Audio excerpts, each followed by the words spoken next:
Number one, the pressure was wonderful. And because it wasn't insane, the pressure was, can we do it? Because nobody knew what we could do or what we couldn't do. And nobody could say no to you because nobody knew. It was literally learning to walk. So there was nobody to say no. Charlie Underhill was first rate, and when Charlie left, I don't know why he left, his job was taken over by Bill Dozier, and Bill was wonderful. So that from a technical point of view, anything we wanted to try, we could try. The lighting began, I remember, very flat, just pan lighting, just scoops in every set. And slowly, like everything else, became more and more refined and interesting.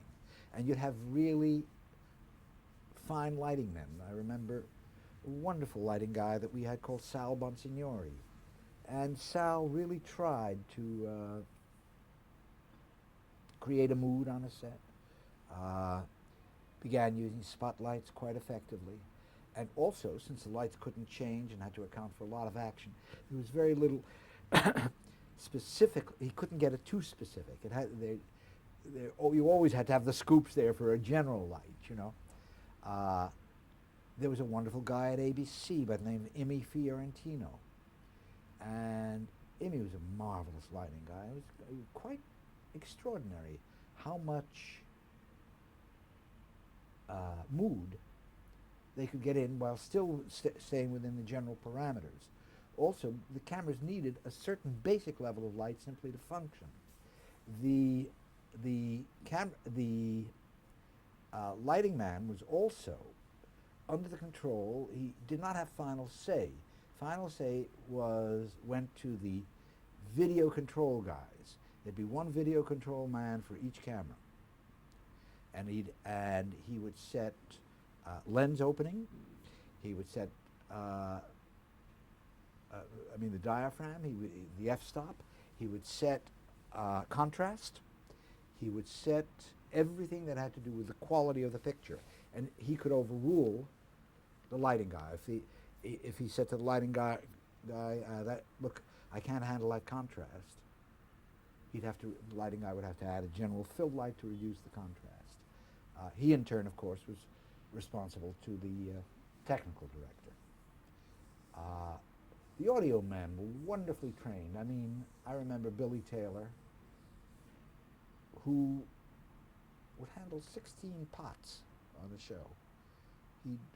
Because the boom couldn't reach all the way I wanted it to, or because I wanted more freedom in my camera movement, and so I didn't want to do that scene on a boom. We did not have radio mics in those days, and Billy would hide mics all over the bloody set, and would wind up with 16 mics on the show, and have a script mark and open each mic because he couldn't leave the mic open because the amount of noise in the studio was enormous. The cameras carried behind them cables about that thick, and those would just slide on the floor, and you could hear it. So if a pot wasn't being used, it had to be closed and opened on a cue. It was out of this that all of these developments came. The same thing was true of the boom mics. We started out with the old RCA ribbon mics, which movies had been using for years, but they picked up everything. And so slowly Sennheiser developed highly directional mics, which are being used in movies today. All of the technical advancements which came in movies, television brought in, because movie companies never gave a damn. They never invested the money in it. The networks had to. They started with old movie equipment. They started with the old enormous dollies for the main camera. Usually you'd have what we call two pedestal cameras and a dolly camera for the middle camera. And it would be counterweighted so that the cameraman himself could raise the camera and lower it. But it was still made out of the old movie dolly that you had to do with those handles and gears. The pedestal cameras had these skirts on them, which cleared the floor by about a quarter of an inch. The floors were usually some kind of composition, but they were very, very level, so that the cameras could move easily on them and without any sound. But, of course, the skirts would push the cables ahead of them or drag the cables behind them, and the noise would come. The cables themselves went into a wall. In other words, the four walls of the studio.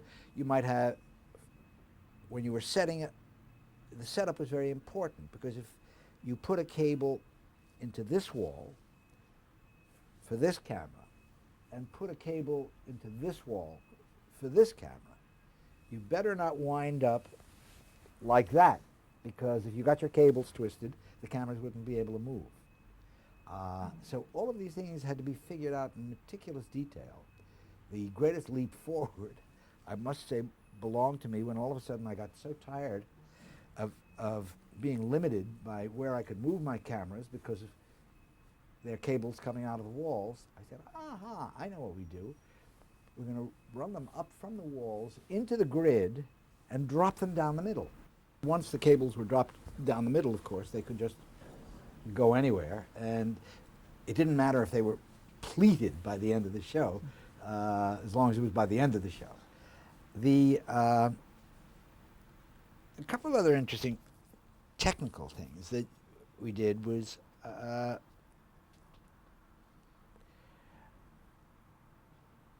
in the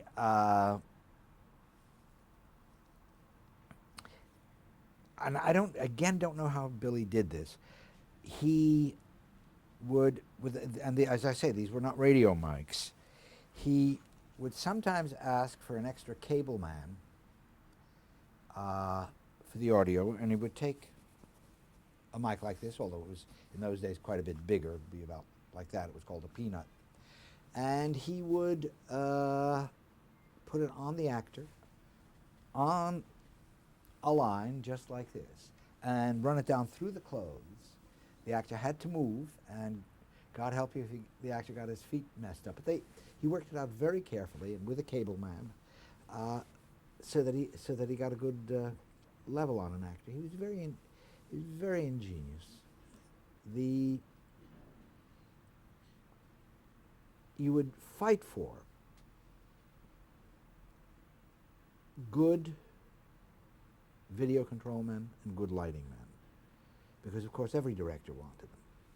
And so when I started doing You Are There, I don't remember, I guess I'd been doing Danger for about a year or maybe two, when CBS asked Charlie Russell and myself to start doing You Are There.